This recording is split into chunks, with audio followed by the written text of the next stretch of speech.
Hey everybody, and welcome to another edition of Laneside Reviews. And on this episode, we're going to be looking at Brunswick's brand new Edge Pearl.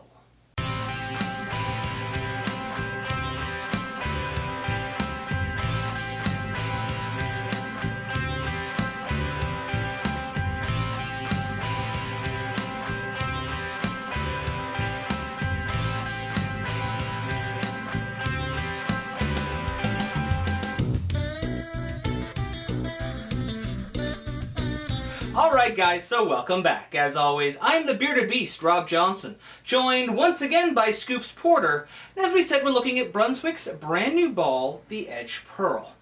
Now, as we've said, this isn't a vintage line. This isn't them bringing back what we saw in the 70s. This is actually a brand new line bringing back some of the pros' favorite reactions with updated cover stocks. So with this one, what are we looking at, Scoops? This has a melee jab core in it and the Relativity Pearl cover stock. It is the direct replacement for the melee jab, which is one of their favorite reactions of all time. Yeah. It's 3 to 4 inches longer. So not this way. Yeah. This way. Yeah. Okay, that's pretty close to the original. Yeah. And maybe a quarter board stronger.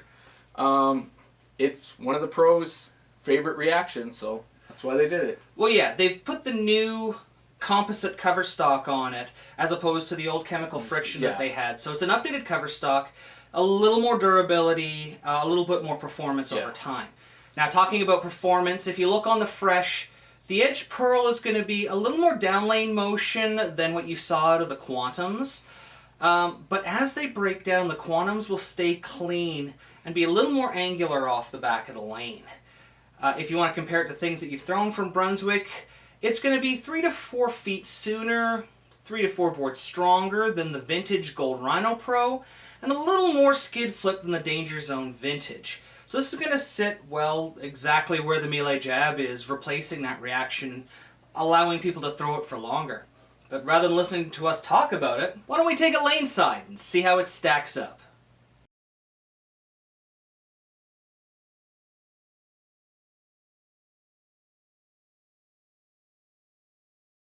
Alright guys, here's Wayne Porter, our speed dominant player. He's bowling a KEGEL Main Street oil pattern. And we talked about this ball.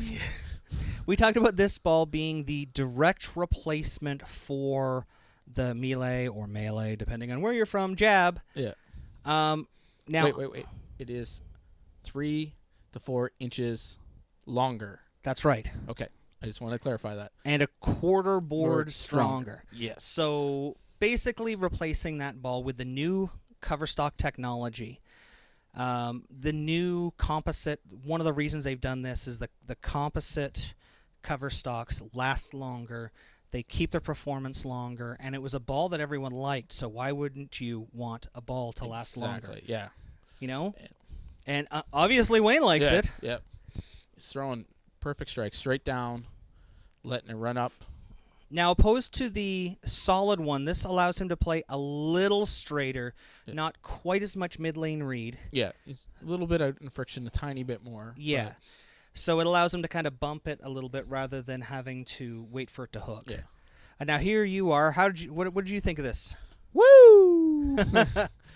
This was nice. I really normally struggle with a lot of Pearl stuff because of the downlane reaction, because it's a lot downlane. This ball, I didn't feel the same. Like, you can see it comes off nice, and it's got a beautiful shape to it. Absolutely. It is all still the downlane motion similar to the solid, but it doesn't like super react. Like, it's very, very controlled. It's smooth for a Pearl. Yeah, exactly. Yeah. Now, you are our matched bowler, where your revs and your speed are pretty close to what they should be to each other. So would you say this is a ball that you could go to early? Would you go to this later? Where do you think you would play this? I could play it at the start on some medium patterns for sure. That makes sense. And definitely breakdown on longer patterns where I needed to get through the heads a little bit more, for sure. Well, that is that new composite cover stock really does make it cleaner. Oh, for sure. So that would make sense playing it. I mean, you could play it right after the other Oh, edge. yeah, for sure. Now, here I am playing it. Now, you're going to see a couple of different shots here. Here I am kind of bending it. You can see It's still smooth off the end of the pattern, even though it is a little stronger than what you guys saw. Oh, yeah. I'm the more rev dominant player. Oh, for sure. For all you who, call... Woo! Okay, that's why the ball's called the edge. That's right there. right. Right there. Right out to the edge. A few bowlers who still think cranker or high rev player. We're going with rev dominant because my rev rate is higher than my ball speed. You can see how beautifully that ball reads and just rolls in. Yeah, just sets itself up beautifully, and then boom. Now you're going to see something a little different. Look at that. Rob playing, that was about 15-12, playing straight with it. Was one of the things I liked is the versatility of this cover stock is I could hook it, but I could move in and play anywhere on the lane. And that's really what you want out of a ball, is something that you don't have to just play on one condition. You can play everywhere. All right, guys, that about wraps it up for another show. If you like what you saw this episode and want to find out more, don't forget to follow us on Facebook at Laneside Reviews or click below. You can also subscribe to our YouTube channel or click on the box. Or if you missed our last video or just want to watch it again, you can click on the other box. And don't forget you can pick up any of the jerseys you see in our videos by using this coupon code at logoinfusion.com. So until next time, guys, we'll see you laneside.